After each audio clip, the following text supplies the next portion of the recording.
para as 8 horas, o deputado federal Zé Neto, que é do PT aqui da Bahia, reassumiu oficialmente o mandato na Câmara dos Deputados, isso foi na semana passada, depois de ter se afastado das atividades parlamentares em julho para se dedicar à campanha eleitoral em Feira de Santana. O deputado federal Zé Neto, do PT, é nosso convidado, é com ele que a gente conversa agora. Seja bem-vindo. Bom dia, deputado.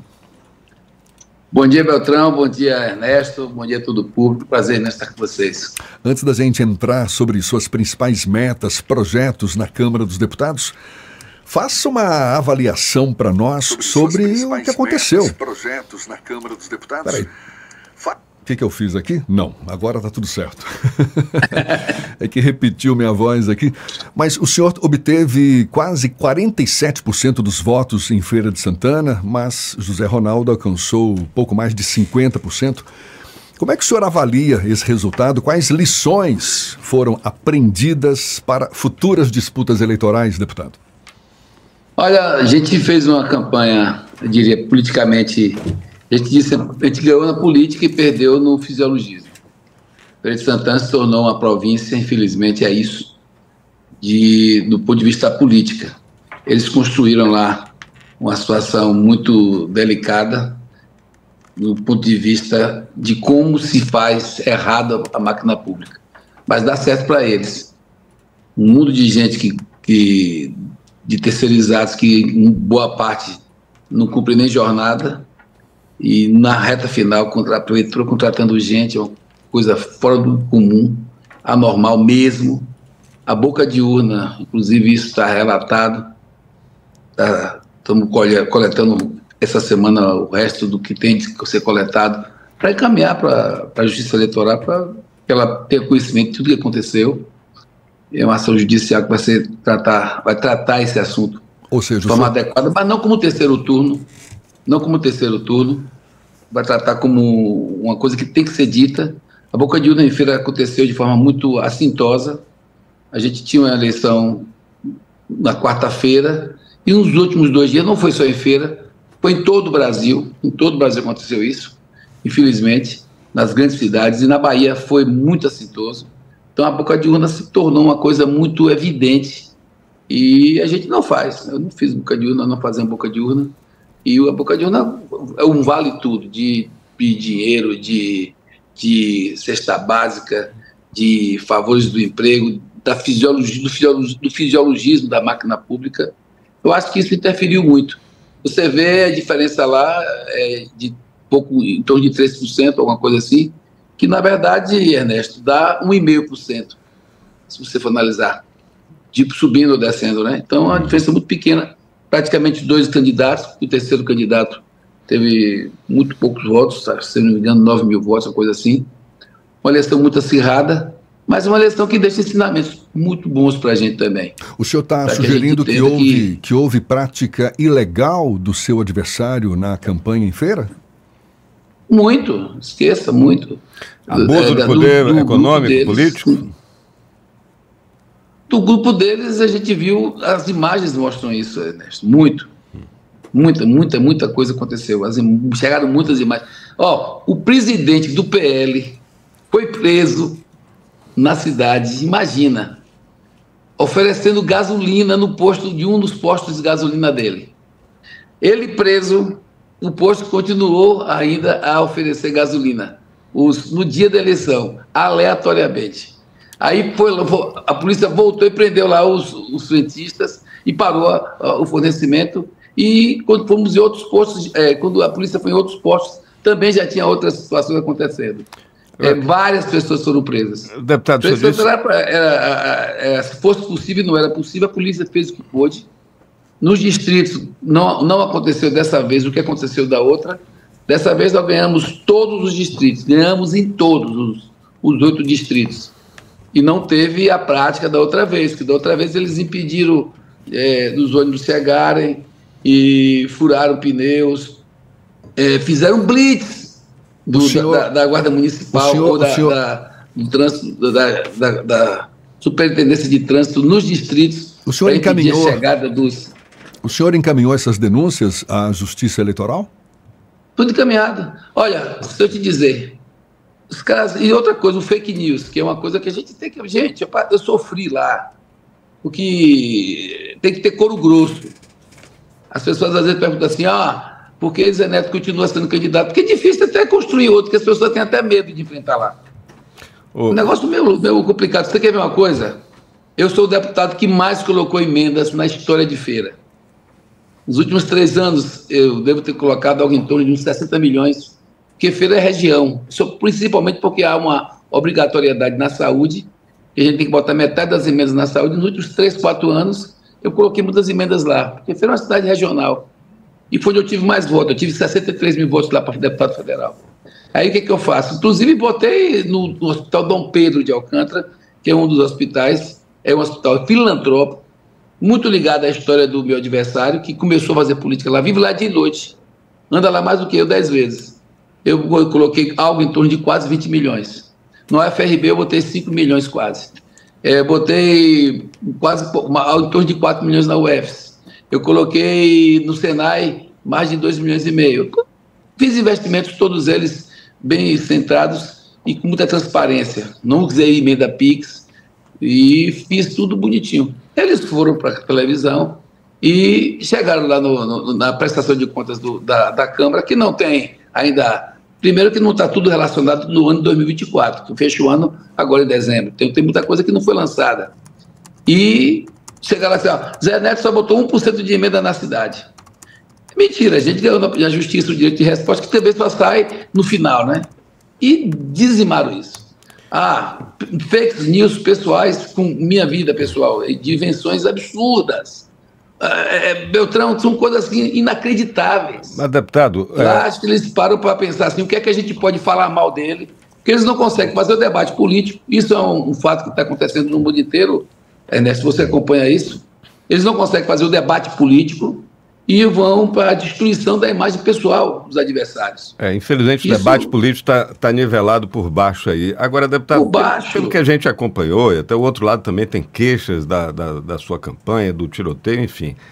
Infelizmente a gente tem que botar isso na conta das eleições, até admitindo, eu não acho que seja assim, que isso faz parte, que é natural do embate eleitoral. Eu não penso desse jeito, mas é assim que a banda está tocando.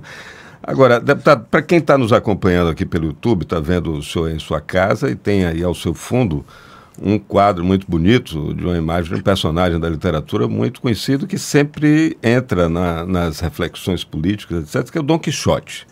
O senhor perdeu 6 eleições e eu lhe pergunto, daqui a 4 anos, Zé Neto está no páreo de novo? Dom Quixote e São José. São José está ali atrás também para garantir a chuvinha. Né? Deixa eu lhe dizer, irmão, eu não tenho previsão dessas coisas. Primeiro, nós nos conhecemos há muitos anos. Eu não sou carreirista da política, eu sou advogado e fui do movimento estudantil. Para você ter noção, vocês terem noção, naquele momento da política estudantil lá nos anos 80, eu fiz direito na UFBA, fui presidente do diretor acadêmico, fui do DCE, coordenador geral do DCE, estava eu, Robson Almeida, estava Pelegrino, Lites da Mata, Alice Portugal, Jorge Sola, Bira Coroa, Olívia, todo mundo fazendo política naquele mesmo período, almoçando no restaurante, morando em residência universitária. Quando eu fui ser profissional, comecei a ganhar dinheiro, minha vida estava bem estabilizada e veio a necessidade de fazer política por uma questão existencial mesmo. Eu digo a você, da geração que eu vivi, e daquele movimento estudantil dos anos 80, muitas das lideranças ainda hoje estão fazendo política, e eu faço política por missão, gosto, tenho uma satisfação grande de fazer política, e penso na minha vida sempre com um sentido coletivo. Eu não tenho, assim, para dizer, o Zé Neto não vai ser mais candidato a prefeito. Se eu disser isso, ajuda? Vou ser candidato a prefeito? Não. O que eu acho que eu tenho que ser soldado do meu time. Eu fui, por unanimidade, escolhido nas últimas 2 eleições pelo meu partido. A gente juntou, Ernesto, tínhamos na eleição que enfrentamos o atual prefeito, lá atrás, em 2020, a gente ganhou o primeiro turno e perdeu o segundo turno por coisas parecidas. Você não vai encontrar uma imagem de ninguém nosso comprando voto, nem oferecendo cesta, nem oferecendo vantagens. Agora, lá atrás a gente tinha uma pandemia, não fazia política. Né? Era de um mês para fazer campanha e eles, com a prefeitura podendo gastar como quisesse, que tinha lá o decreto de calamidade, fazer o que queriam. Então foi uma farra. A gente enfrentou essa eleição em 2000, batemos na trave, ganhamos o primeiro turno. Nessa outra eleição, a diferença foi de em torno de 3%. E por 1.060 votos, 1.060 votos, não tivemos lá como é que diz? Segundo turno. Não tivemos o segundo turno.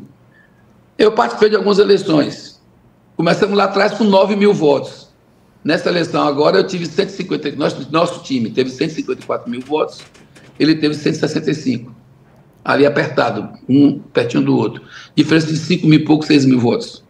Então, a gente evoluiu, o nosso grupo evoluiu. E o nosso grupo tem um comandante, Jerônimo, que é o nosso comandante, quem vai comandar o nosso caminho. Junto com o Wagner, junto com o Otto, junto com o Rui, junto com o nosso time. Eu sou disciplinado e nós reunimos 12 partidos. Então não é a eleição só de Zé Neto decidir se vai ser candidato, se não vai ser. Na última eleição tinha reunido 4 partidos, nessa nós reunimos 12. Nós tínhamos lá atrás um vereador, nessa eleição nós chegamos com 7 vereadores. Então as coisas, é um processo, em feira diria assim, histórico. A última vez que eu enfrentei meu adversário agora, Ernesto, ele teve 212.000 votos, nós tivemos, não digo eu, nosso time, nós tivemos lá algo em torno de 45.000 votos. 212 a 45, agora é 165 a 154. Então é um processo histórico, não tem jeito. Pelo que você está dizendo, pode ter Zé Neto de novo em 2028? Não, eu não tenho previsão. Não? Minha previsão aqui, Ernesto, se eu falar qualquer coisa aqui, não ajuda.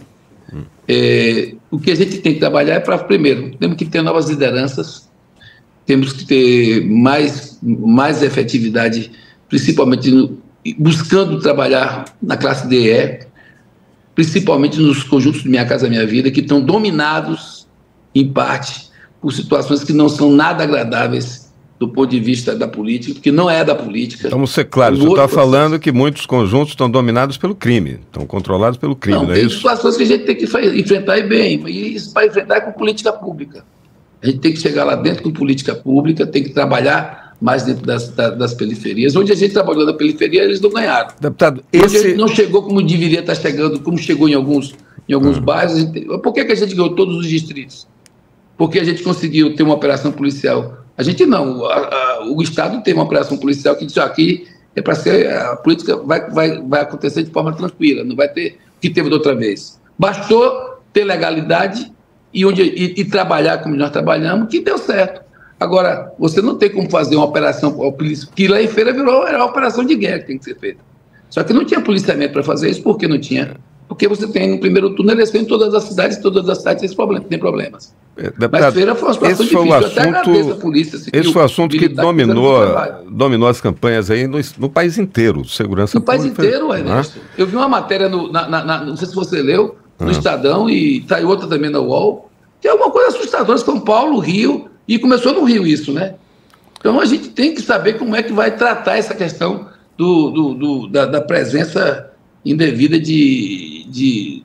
da criminalidade mesmo, que chegou no lugar. Se você para entrar tem que pedir licença. E esse assunto não vai sair da pauta até a próxima eleição, né, deputado? Agora, com essa pedra no sapato e mais as questões políticas, eu queria a sua avaliação para o cenário baiano e para o cenário nacional. Há dúvida se o presidente Lula vai se apresentar para a reeleição mesmo, se o grupo apresenta outra candidatura. Agora, nessa semana, a gente teve uma grande reviravolta com essas investigações sobre o plano do golpe, o tal do punhal verde-amarelo. Mas qual é a sua perspectiva, a sua avaliação como um dirigente político calejado para a sucessão do governador Jerônimo, a composição da chapa majoritária, que tem mais interessados do que 4 vagas, né, da chapa majoritária? Que reflexo isso pode ter? O grupo perdeu o PP na eleição passada e tem essa discussão, essa disputa pelos 4 lugares da chapa aqui e nacionalmente. Como é que você vê essa perspectiva? Elon Musk cantou a pedra que em 2026 o governo perde a eleição. Qual é a sua perspectiva, deputado? Elon Musk é um fanfarrão. falou lá um bocado de coisa, falou o que quis e tal. Agora, eu acho que eles vão até ajudar a gente ter uma boa vitória daqui a 2 anos. Sabe por quê? Porque pelo que eles estão fazendo e pela a dinâmica do que pode acontecer nos Estados Unidos, principalmente na economia onde o mundo trabalha, o que deu certo no mundo, que é China, Índia, os BRICS, enfim, eles podem até ajudar a gente a ganhar a eleição com mais tranquilidade, porque eles vão errar muito, já estão errando na conduta desde já. A forma agressiva, essa coisa absurda com relação aos imigrantes, enfim, e outras tantas situações. O mundo não comporta mais autoritarismo, o mundo não comporta mais a forma de política de extremismo e que está sendo encaminhada por Trump e Elon Musk, que não é da política. Ele tem, claro, ferramentas que têm sido utilizadas, como a gente falou aqui agora há pouco. Essa questão do fake news é uma outra questão. Tem que ter aí uma rigorosidade maior para que na eleição que vai acontecer em 2026 a gente consiga buscar uma outra conotação para que se possa fazer política. Lula é candidato à reeleição, Jerônimo é candidato à reeleição, fortíssimo, inclusive, ninguém se engane. Jerônimo está trabalhando muito, principalmente no interior. Nas grandes cidades nós temos um problema que é Salvador, nas outras a gente melhorou muito, a gente ganhou Camaçari. Feira é uma eleição apertadíssima e eles ganharam a eleição numa parte da cidade que foi, eu diria a você, mais de ocorrência dos últimos 2 dias, sábado e domingo, do que propriamente da política, e a gente tem que caminhar mais para dentro das periferias. Eu já caminho, e digo a você que, como mandato de deputado federal, eu tenho uma inserção até muitíssimo importante, mas a gente tem que ampliar isso ainda mais, porque não é só eu que estou lá nessa disputa, a gente tem que pegar, mapear a cidade, onde é que melhorou, onde é que foi ruim, onde é que não foi, trabalhar. E isso tem que ser feito na Bahia inteira, e Jerônimo sabe fazer.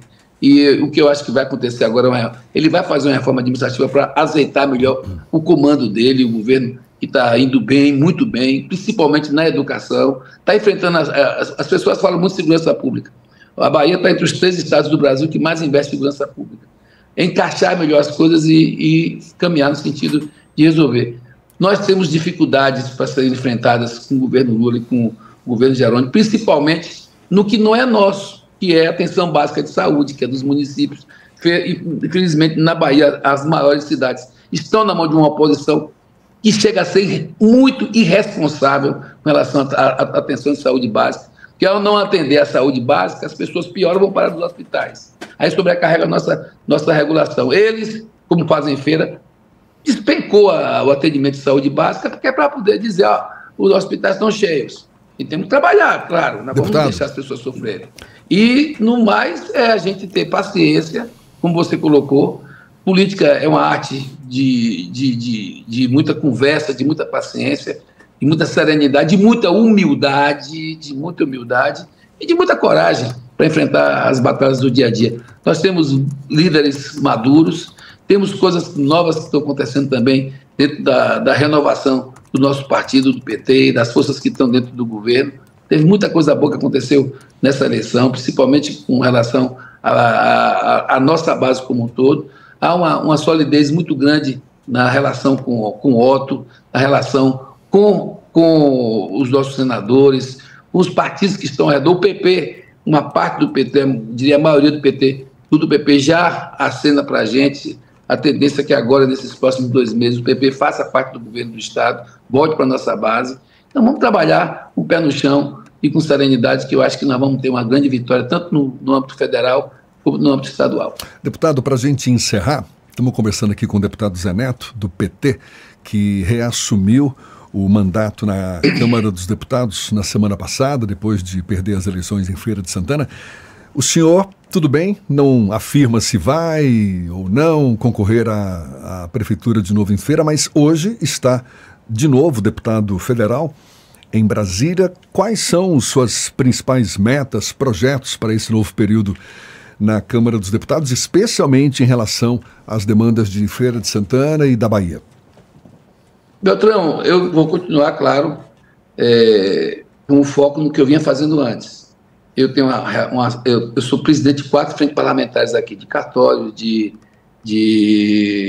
despachantes, de autoescolas e também de agentes comunitários de saúde e de endemias, que é a maior frente de trabalhadores que nós temos no Congresso, na Câmara e no Senado.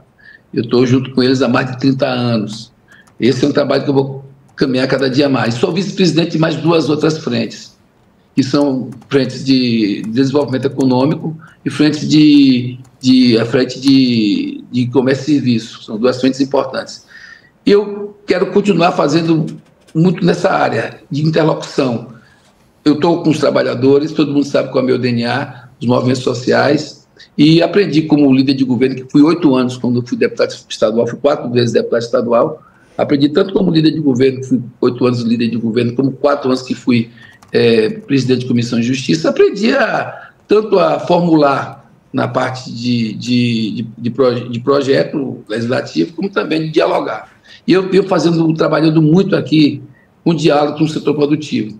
Eu acho que, nesse momento, uma das coisas mais importantes que a gente tem que cuidar, eu tenho dito isso no PT, é de ter um pouco de paciência para que a gente consiga encerrar o ano entregando a reforma tributária ao país. É um tema muito importante, é um tema que é uma ferramenta hoje, que a economia, está tudo na política, vai para um lado, vai para o outro, mas se a economia estiver mal, esqueça, a gente vai ter uma derrota. E se a economia estiver bem, a gente vai ter muito mais condições de ter vitória. Então a gente tem que ir para a economia do país melhorar, nós temos que acabar essa loucura que a gente vive, esse manicômio fiscal e tributário que a gente vive. E a gente deu passos grandiosos, até antes da eleição, estava tudo caminhando muito, diria você, de forma muito sincrônica e harmônica para entregar a reforma tributária. Nesse momento, a reforma tributária, a primeira parte, que é a parte de consumo, está lá no Senado, a outra parte de IBS e UBS saiu da Câmara agora, então a gente tem que trabalhar com foco nessa reta final e para entregar ao Brasil uma reforma tributária, que não é a ideal, mas é possível, e é a que vai dar, Ernesto, condições da gente melhorar a nossa performance em termos de produção, de geração de emprego e renda, de melhoria da competitividade da indústria nacional, do setor produtivo, para que a gente possa se encaixar no mundo, principalmente nos BRICS, melhorando a nossa condição, melhorando o nosso fomento, melhorando a nossa arrecadação e melhorando a nossa condição de ter, hoje, também no Brasil, o IVA. Porque você não tem mais como o imposto de valor agregado. A maioria dos países do mundo, dos 194, 175 tem o IVA. E a gente está aqui com um manicômio judiciário, manicômio tributário. Então, um dos objetivos centrais da gente é continuar fazendo os diálogos necessários com os movimentos sociais, mas com olho nessa reta final, pelo menos agora, esses próximos 2 meses, menos de 2 meses, a gente caminhar para garantir que essa reforma tributária saia do papel e aí a gente possa ter aí, o ano que vem, um país, diria você, com mais condição e com mais ferramentas para melhorar o seu desenvolvimento econômico e social. Deputado federal Zé Neto, pelo PT da Bahia, muito obrigado pela sua disponibilidade e sucesso aí na sua nova fase na Câmara dos Deputados. Bom dia e até uma próxima, então. Prazer imenso estar aqui de volta. Aqui eu moro no apartamento, Beltrão. Sim. Esses apartamentos antigos, né? Aqui em Brasília, e você escolhe, ou você pega o auxílio, né? Ou você pega um apartamento funcional. Então aqui eu tenho uma academia dentro do apartamento, eu botei aqui umas coisas que todo dia de manhã eu faço pelo menos meia hora. Então já retomamos a vida e vocês me pegaram aqui de manhã. É um prazer muito grande falar com 2 figuras tão importantes para a nossa comunicação, para 2 pessoas tão íntegras na comunicação do nosso Estado, e um programa de credibilidade que tem a marca do Jornal à Tarde, do Grupo à Tarde. Então, um prazer imenso falar com vocês, dar um bom dia a todo o público que nos deu o prazer da audiência e vou estar aqui sempre à disposição de vocês para fazer esses debates sobre o Brasil, sobre a Bahia, sobre minha querida Feira de Santana. Beijo no coração, prazer imenso estar com vocês. Satisfação toda nossa. Valeu, deputado. Abraço, bom dia. 8 horas em ponto na Tarde FM.